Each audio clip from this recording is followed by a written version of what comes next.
அன்பார்ந்த தோழர்களே, கட்சியின் முன்னோடிகளே, திரளாக கூடியிருக்கிற இந்த பகுதி வாழ் பெரியோர்களே, தாய்மார்களே, என் உயிரின் உயிரான விடுதலை சிறுத்தைகளே, அனைவருக்கும் அன்பு கலந்த வணக்கத்தை தெரிவித்துக் கொள்கிறேன். இந்த நாள் இயக்க வரலாற்றில் மறக்க முடியாத ஒரு நாள். இயக்கம் தொடங்கிய காலத்தில் எத்தனையோ பல நெருக்கடிகளை நாம் எதிர்கொள்ள நேர்ந்தது.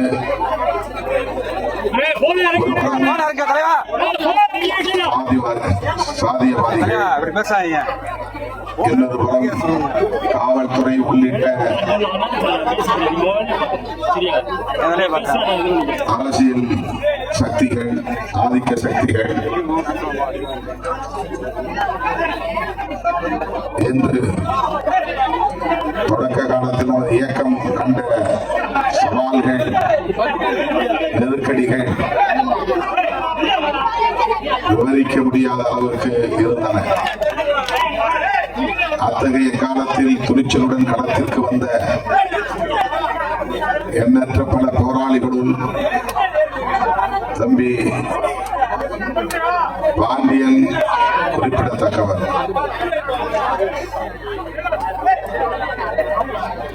மதுரை மாவட்ட அமைப்பாளராக பொறுப்பேற்று அவர் தீவிரமாக மக்கள் பணி ஆற்றிய காலத்தில் அதனை பொறுத்துக் கொள்ள முடியாத சாதி வெறியர்கள்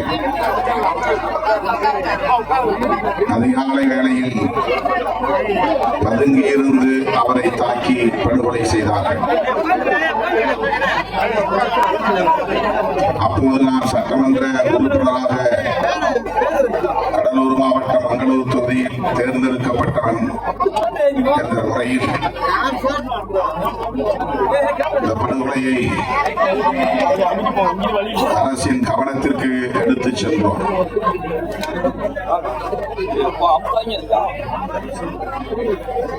அதனையொட்டி தமிழ்நாடு தழுவிய முழுஅடைப்பு போராட்டம், பந்த் போராட்டத்தை அறிவித்தோம். அன்றைக்கு முதலமைச்சராக இருந்த ஜெயலலிதா அம்மையார்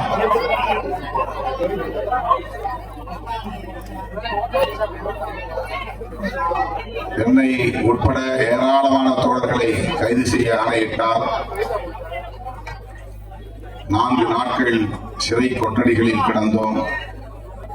பிறகு அவரே வழக்கை திரும்ப பெற்று வழக்கே இல்லாமல் அனைவரையும் விடுதலை செய்தார். தமிழ்நாடு அரசியல் வரலாற்றில் ஒரு முழுஅடைப்பு போராட்டம், அதையொட்டி கைது நடவடிக்கை என்று நிகழ்ந்தும் கூட வழக்கு இல்லாமல் அனைவரும் விடுதலை செய்யப்பட்ட நிகழ்வு முதல் நிகழ்வாகும். அப்படி ஒரு வரலாறு விடுதலை சிறுத்தைகள் கட்சிக்கு உண்டு. தம்பி முடக்காத்தான் பாண்டியனுக்கு உண்டு.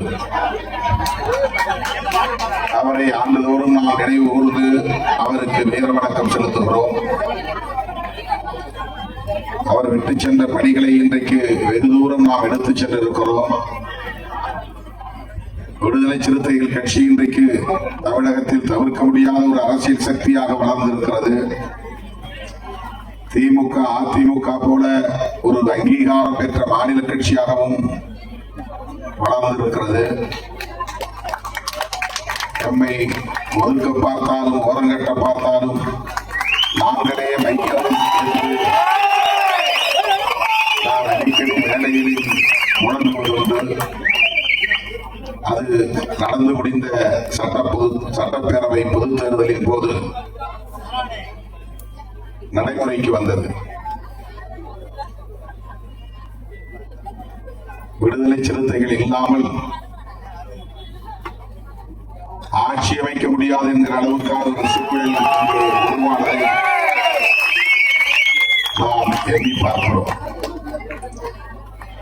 இப்படி இந்த இயக்கம் வளர்ந்து நிற்கிற நிலையில் தம்பி முடக்காத்தான் பாண்டியன் போன்றவர்கள் நம்மோடு இல்லை என்பது, தம்பி ஏசி பாவரசும் இன்றைக்கு நம்மோடு இல்லை என்பது, இந்த பகுதியிலிருந்து கிளம்பிய போராளிகள் இருவரும் நம்மோடு இல்லை என்பது பெரும் கவலை அளிக்கிறது, துயரம் அளிக்கிறது. அவர்கள் ஆற்றிய பங்களிப்பை இந்நேரத்தில் நாம் நினைவு கூர்ந்து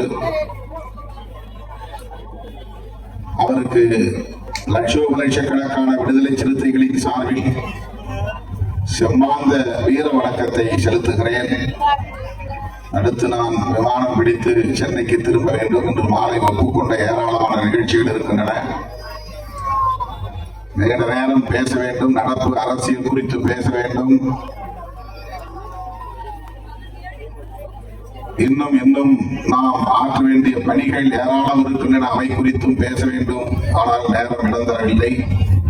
வருகிற ஜூலை 5ஆம் தேதி விருதுகள் வழங்கும் விழா சென்னையில் நடைபெறுகிறது. முன்னணி பொறுப்பாளர்கள் அனைவரும் தவறாமல் அதில் பங்கேற்க வேண்டும். ஆகஸ்ட் 17 பிறந்த நாள் தமிழர் எழுச்சி நாடாக ஆண்டுதோறும் கொண்டாடப்பட்டு வருகிற நிலையில் இந்த ஆண்டு அது தமிழ் தேசிய எழுச்சி மாநாடு நடைபெறும் நாளாக அறிவிக்கப்பட்டிருக்கிறது. அதையொட்டி நான் சுற்றுப்பயணம் மண்டல வாரியாக மேற்கொள்ள இருக்கிறேன்.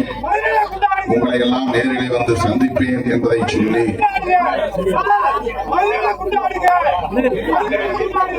மண்ணுரிமை போராளிகள் நினைவு நாள் என்று தூத்துக்குடியிலே ஏற்பாடு செய்யப்பட்டிருக்கிறது.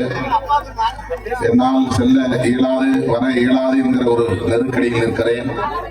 தம்பி பாவலன், தம்பி கனியமுதன், நம்முடைய வழக்குரைஞர் இன்குலாப் ஆகிய முன்னணி பொறுப்பாளர்கள், மாவட்ட செயலாளர் முத்துப்பாண்டி உள்ளிட்ட தோழர்கள், செல்லப்பாண்டியன், கண்ணதாசன் அனைவரும் அந்த நினைவேந்த நிகழ்வில் பங்கேற்பார்கள் என்பதை சொல்லி அந்த தோழர்களுக்கும் எனது வீர வணக்கத்தை செலுத்தி விடைபெறுகிறேன். நன்றி, வணக்கம். வீர வணக்கம், வீர வணக்கம், வீர வணக்கம், வீர வணக்கம்.